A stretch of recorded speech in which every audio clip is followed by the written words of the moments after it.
నమస్తే అండి. సాంబిరెడ్డి ఇక్కడ ఎలా ఉంది వేమూరు నియోజకవర్గం? బ్రహ్మాండంగా ఉంది. ఎవరు వచ్చే అవకాశం ఉంది? జగనే. ఎందుకని? ఎందుకైనా చేసిన పనులు ఏం చేశారు అసలు? ఏం చేయలేదా? మీకు తెలీదా? ఏం చేశారు చెప్పండి. మీకు తెలీదా అంట? చేసిన పనులన్నీ అభివృద్ధి. మీరు అభివృద్ధి ఎక్కడ ఉందని అడుగుతున్నారు. అదిగో ఇవన్నీ రోడ్లు వేసిన ఇవన్నీ బాగా సైడ్లు బాగా ఉన్నాయి చూడు. సంక్షేమం ఒకటే ఉంది, అభివృద్ధి లేదని చెప్తున్నారు కదా. పింఛన్లు ఇస్తున్నారు, అన్ని ఇస్తున్నారు, బ్రహ్మాండంగా జరుగుతుంది. ఏమి రైతాంగానికి బ్రహ్మాండంగా ఉంది. బడా బాబులకి వాళ్ళకేదో డబ్బులు లేక వాళ్ళకి వాళ్ళు చెబుతారు. అది బ్రహ్మాండంగా ఉందనుకో. అయితే ఈ నియోజకవర్గంలో ఎవరు ఎమ్మెల్యే అయితే బాగుంటుంది అంటారు? ఒక పక్క కూటమి అభ్యర్థి నక్కా ఆనందబాబు నిలబడ్డారు, ఇటు పక్క వరకుంటి అశోక్ బాబు. మాకు అశోక్ బాబే కావాలి. ఎందుకు ఆయనే ఎందుకు కావాలి? మాకు కావాల్సింది అదే పార్టీ కాబట్టి మాకు అదే కావాలిగా, తప్పదుగా. అసలు కొత్తగా వచ్చారు కదా వ్యక్తి, కొత్తగా వచ్చాడు చేస్తాడు. కానీ ఏం చేశారు ఆయన మీకు ఇక్కడికి వచ్చి? ఇంకే అప్పుడే ఆడ చేశాడు.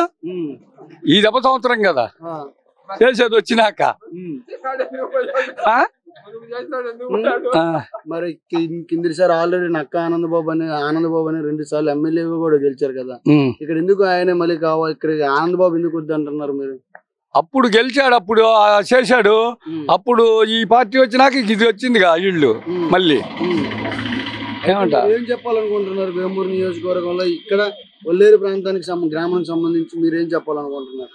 బాగానే చేశాడు పనులు, బాగానే ఉండే. పింఛన్లు అన్ని ఇచ్చారు, బాగానే ఉన్నాయి. మాకు మాత్రం అది ఉందండి. ఇక్కడ పరిస్థితి ఎలా ఉంది? ఎవరు వచ్చే అవకాశం కనబడుతుంది? అశోక్ బాబు వచ్చేటట్టే ఉంది ఎక్కువ. ఎందుకని అశోక్ బాబు గారే రావాలి? అంటే కొత్తగా వచ్చాడు కదా, బాగుంది. మాకు పింఛన్లు వస్తున్నాయి, రైతు భరోసా వస్తుంది, ఈసీపీ నేస్తం వస్తుంది. మా ఇంటి ఆడవాళ్ళకి మా అమ్మకి ఇది పింఛన్ వస్తుంది, నాకు పింఛన్ వస్తుంది జనవరి నుంచి. ఇంకంతకన్నా ఇంకేం కావాలండి? నాకు 1.5 ఎకరాల పొలం ఉంది, కంటే ఇల్లు బొళ్ళు ఏమీ లేదు. మరి అంతకన్నా ఇంకేం కావాలి? అయితే ఇక్కడ మీరు ఓన్లీ డబ్బులే వేస్తున్నారు, రాష్ట్రం అప్పుల్లోకి వెళ్ళిపోతుంది. అప్పులు వెళ్ళిపోతే కుటుంబంలో ఇది అయితే అప్పు చేయట్లా. కుటుంబంలో మన ఇంట్లో ఖర్చు పెరిగితే అప్పు చేయట్లా. ఇది అంతే, అప్పు చేయకుండా ఎవడ బతకడం.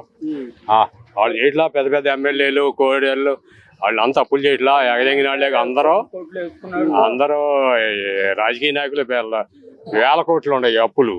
వాళ్ళందరూ సరిగ్గా కొడితే అసలు డబ్బుకేం కరువు దేశంలో. అందరికి డబ్బు ఏళ్ళకేళ్ళు అప్పులు పేపర్లో వస్తుంటాయి కదా రోజు. లేకపోతే డబ్బుకేం కరువు, మాబట్టి వాళ్ళకేం కరువు డబ్బు. అందరూ సక్రమంగా ట్యాక్సులు కడితే ట్యాక్సులు కడతలేదు లేదు. అయితే ఇక్కడ స్థానికంగా ఎమ్మెల్యే ఎవరైతే బాగుంటారు అనుకుంటున్నారు? మేము ఇప్పుడు అక్క ఆనందబాబు 2 టర్న్లు చేశాడు.